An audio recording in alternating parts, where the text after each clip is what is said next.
Hello and welcome to this Monday's weekly morning market briefing. We've got lots to talk about, but firstly, Putin reshapes security chiefs in surprise reshuffle, as well as that China's EV sector taps offshore markets despite rising Western protectionism, and finally, Israel defies international censure and orders more Palestinians to evacuate Rafa. We've got lots to talk about in the charts, also with lots happening on the economic calendar, but we'll come to that near the end, so make sure you stay around so you can see that. Before we get straight into it though, make sure you subscribe. The first article to talk about is to do with Putin replacing his security chiefs. Now, Vladimir Putin has now replaced two of his longest serving security officials. This has come as a massive surprise to many, with the move being a part of a wider reshuffle. Now, this is, of course, as I just said, come to a surprise to us as well, simply because, of course, Sergei Shoigu, the defense minister in question here, has ultimately kind of performed within Putin's kind of circle, and ultimately was able to fend off that Moscow rebellion, almost that kind of Wagner PMC rebellion, where we did see Yevgeny Prigozhin, the kind of leader of that massive military private company, that did try and wage a rebellion against Sergei Shoigu, but ultimately Shoigu and the Kremlin were able to kind of push that rebellion away, and the political situation within Russia kind of returned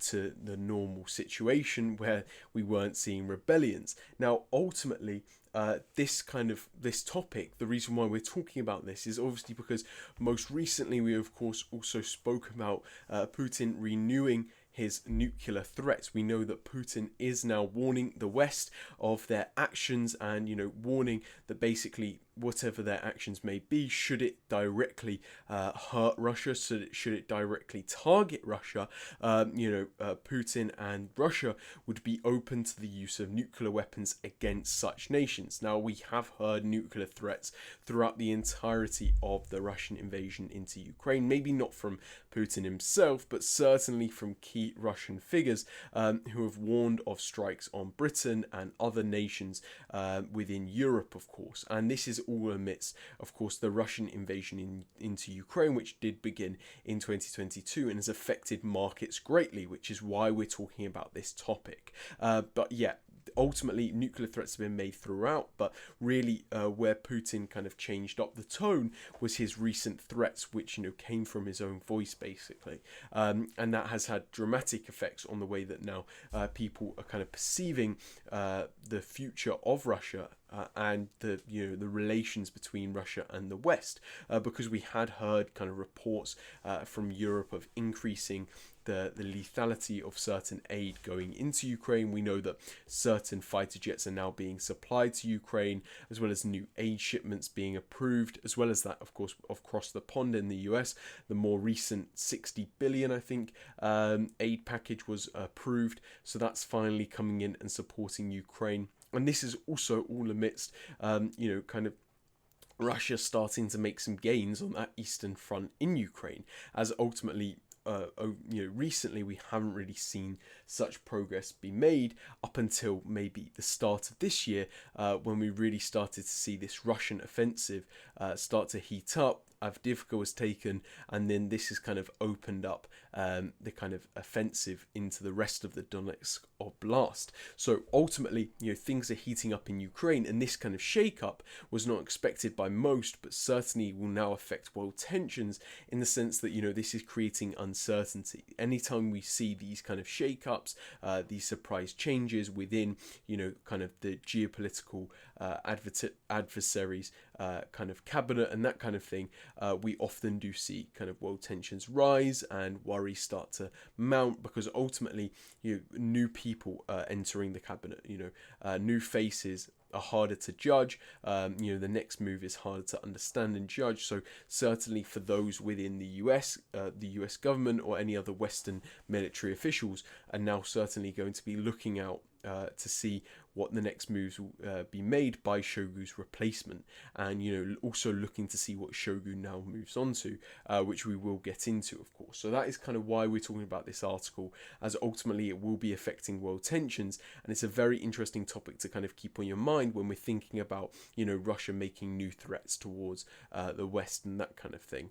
With this being rumored to suggest that the Russian president is dissatisfied with the current progress and handling of the Russian invasion into Ukraine, having Putin been sworn in for his 5th term in office only this week, and therefore extending his quarter-century rule until at least 2030. The Russian Defense Minister Sergei Shoigu has now been promoted to become the head of Russia's Security Council, according to the upper house of Parliament. A key deputy prime minister and economic advisor to Putin will now replace Shoigu, one of Putin's closest allies and a key hawkish former spy named Nikolai Patrushev, probably pronounced that very wrong, pardon me, will also now take up the new unspecified position, with the appointments marking the greatest shake-up of Russian security officials in a decade and a half.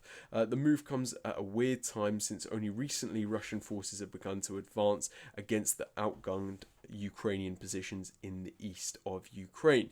Putin himself has tried to reframe this reshuffle as an attempt to rein in Russia's defense spending, or at least rein in any runaway defense spending. So an interesting article there, which will be affecting world tensions and therefore affecting key markets which are dependent on world tensions or are affected by world tensions. So keep your eyes on this article and this topic ultimately. Next article to talk about, though, is something that we've probably visited a few more times than most other articles on this channel, or topics on this channel, pardon me, which is of course the topic of Chinese EVs and the automotive industry as a whole across the world. Now, of course, China's been in a very interesting position recently with its EV companies and cars, that kind of thing, as ultimately Chinese EV production has created a great deal of domestic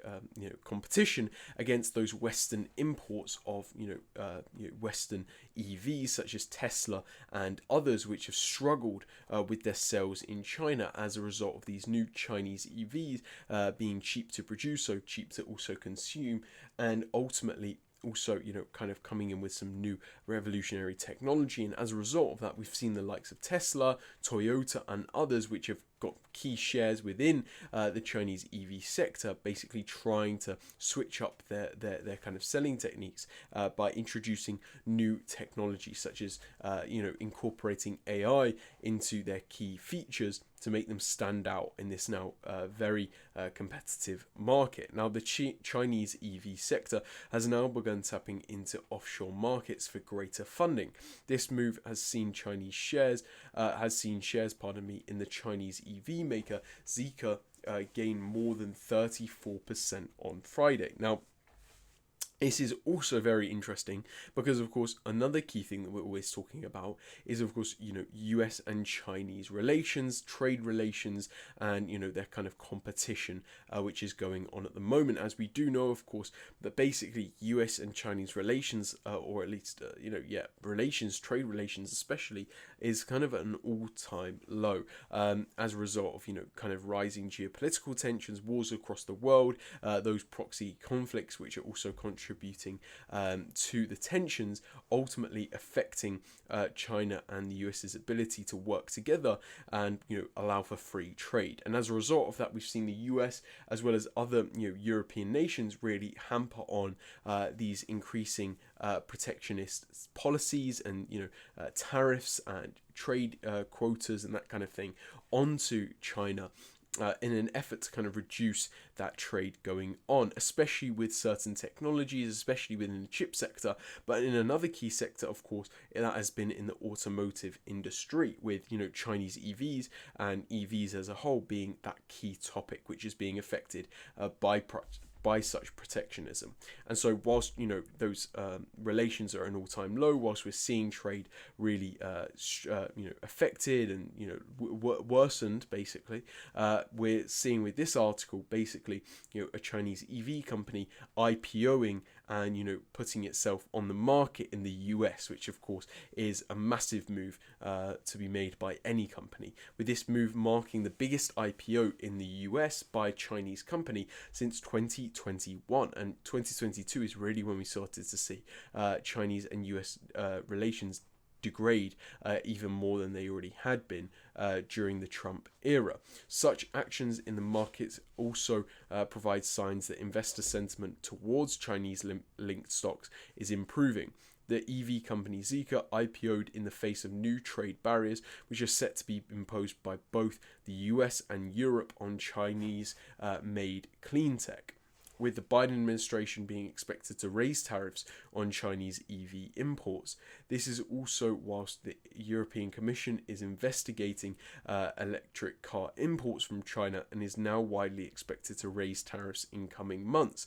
Overall, the outlook for Chinese automakers in Europe and the US is highly uncertain, with officials in the US and EU stuck between their climate goals and limiting China. So an interesting article there, and on a very important topic which we're always covering, so definitely keep your eyes on this topic once again. That's all to talk about in this article, though. A quick article to cover with regards to world tensions is of course to do with Israel and the wars in the Middle East. Now, Israel has now ordered tens of thousands of more people to flee Rafa as they plan to expand their military assault on the southernmost city of Gaza. This comes amid international condemnation, with the UN estimating that 300,000 people have fled Rafah since Israel sent ground troops to the edge of the city, with the IDF stating on social media that Palestinians should leave 3 districts which are close to the centre of Rafah, as well as 2 refugee camps in the city.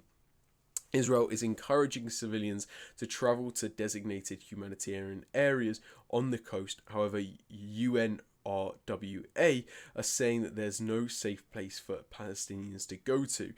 The situation has become increasingly worrying since the Netanyahu coalition war government has refused to put forward a realistic plan for an alternative post-war governing regime in Gaza that would replace Hamas rule. The now Israeli offensive into Rafah has put diplomatic efforts to secure the release of hostages held by Hamas on hold, whilst also straining Israeli relations with the Biden administration.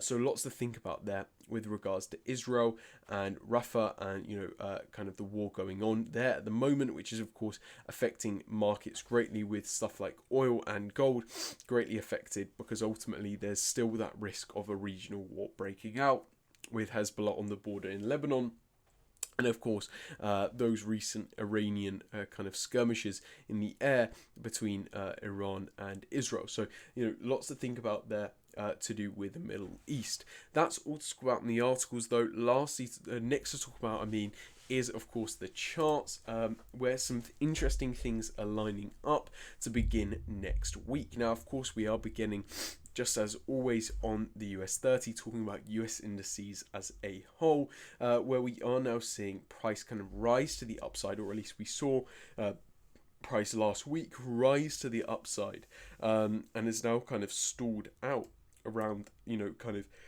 these levels, which don't line up with many key areas, no key psychological level. Actually, pardon me. So no key psychological levels to kind of line price up with, nor is there any kind of key, any key resistance or liquidity in those areas as well. Arguably, we've seen some accumulation distribution around these previous areas, but ultimately it's certainly not as important or significant as other areas that we've previously seen. And, these are likely to be the case as price does continue to push higher. And should price once again break above these previous highs, we should be then seeing price emerge into areas of uncharted price territory. So we shouldn't then expect, those key support levels to be found, and we're kind of making new levels every single time price does push higher. So that's something that maybe we should keep on our mind. But ultimately, what's price doing for the moment? Well, as I said last week, price kind of did find that bullish momentum needed to break above this key liquidity zone, push above, hook back on that zone, and then push higher, breaking above even this old key area of liquidity, which has previously acted as an area of resistance and also support. So ultimately, price was able to break above that area, and price is still yet to kind of hook back to that area. So that's why I've kind of drawn that out just there to maybe reference the potential future, hook back for price to come back, reach that area, and then continue a rally higher. Of course, though, the recent sell-off that we have seen on the US 30 and other US indices has, of course, been related to Jerome Powell and the Fed and their more hawkish monetary policy that we've seen recently. So that's always something that you have to keep on your mind, is if we don't see the macro situation change, if we don't see the fundamentals change, then why should we see price hook back and continue higher? Why wouldn't we just see price continue to the downside? That said, once again, we also have to factor in that these larger companies are less affected by the macro and more so just able to function despite the macroeconomic issues and higher interest rates, which is the key issue at the moment, because ultimately they do have those greater cash reserves when compared to other companies and smaller indexes. Ultimately, though, price is overbought at the moment, at least as told on the RSI, so definitely keep that in your mind. We should then be expecting a hook back somewhat, so this 50% and key liquidity zone is lining up quite nicely, so keep your eyes on the US 30. Next to talk about, though, is the dollar. Not much to say on the dollar really, apart from the fact that price is consolidating at the moment. Not much is happening with regards to what we're receiving this week US wise, which may affect the dollar, though. We are receiving the US producer price inflation figure, so that will greatly affect the dollar depending on the figure. Of course, we are also hearing from Jerome Powell once again with his speech, so that's great to understand the Fed's rhetoric as well. Followed up by that, we're getting the US inflation rate figure as well as the US retail sales figure, so that will also affect investors' perception of kind of the Fed's monetary policy. So we are receiving a great deal of data this week which will push price up and down, so definitely keep that on your mind. But as for the moment, as for how we ended off last week, not much has happened to do with price, and price is still within this kind of range, not far from where price started off last week. So not much to say on the dollar. Next to talk about, though, is euro USD. So just like on the dollar, we're seeing price range staying between these two key liquidity zones. Just as I said, though, on the dollar, we are receiving a great deal of dollar news this week, US news, as well as that we're receiving the Eurozone GDP growth rate figure and Eurozone inflation rate figure and German inflation rate figure. So we are receiving lots of euro news this week, and in addition to that, of course, we are receiving that US news. So I think euro USD will be highly volatile this week, and that's a key asset to look out for. For pound yen, we don't have much to say. Prices kind of slowly moved to the upside, pushed higher, but it really is stagnating. Not too much to say after this insane volatility which has affected market conditions greatly. Next to talk about, though, is Bitcoin, which is still hovering above this $60,000 dollar a Bitcoin level. Price did kind of come down on last Friday and react to that level around that 61.80 and has come above that. Is that enough for price to stay above that $60,000 a Bitcoin level? I'm not sure. That'll be something that we'll have to see this week. But just as I said with the dollar and USD and the US 30, ultimately, the Fed's monetary policy and the rhetoric that we do hear from them also affects Bitcoin greatly. And this sell-off that we have seen recently has ultimately been triggered by this more hawkish rhetoric. So I think a change in that could definitely spur on another rally. Next to talk about, though, is gold, which is in a very interesting position after pushing higher, ending off last week, breaking above this key liquidity zone, which price was kind of hovering below for quite some time, and is now even kind of pushing up to these old areas, old highs really. So back up to these old areas of uncharted territory, which price recently broke up to. So once again, dollar news will be greatly affecting gold. Then issues within the Middle East, as well as Russia, will also be affecting gold, as it is acting as a safe haven asset. So I think there's lots to think about for gold this week. It's just looking for those key liquidity zones which price could interact with. So definitely keep your eyes on gold. Lastly, to talk about though is oil, which is very low at the moment considering issues in the Middle East, with price kind of hovering below this key liquidity zone for the moment after just pushing below that starting off on Sunday. So price is on the lower side, but ultimately, just as I've said on other assets, there still is that upside potential. So keep your options open. That's all to talk about on the charts, though. Lastly to talk about is the economic calendar, where, as I've kind of hinted to throughout the charts, we are receiving a great deal of economic data and some very important data this week. Now, firstly, we are receiving the German inflation rate figure. Followed by that, we're receiving the British unemployment rate figure, as well as the Eurozone and German economic sentiment figure. As well as that, we're receiving the US producer price inflation figure, as well as Jerome Powell's speech. Followed by that, we're receiving the Eurozone GDP growth rate figure and the US inflation rate figure. Followed by that, the US retail sales figure, and finally the Japanese GDP growth rate figure, Aussie unemployment rate figure, and finally Eurozone inflation rate figure. So a great deal of data which is being released this week, and lots to look out for and think about, as we've incorporated many things from the articles as well. But we've covered lots in the articles, lots in the charts, and lots in the economic calendar. That's all from us at Wildwood Capital. Hope you have a great trading day and great trading week. I'll see you tomorrow. Bye.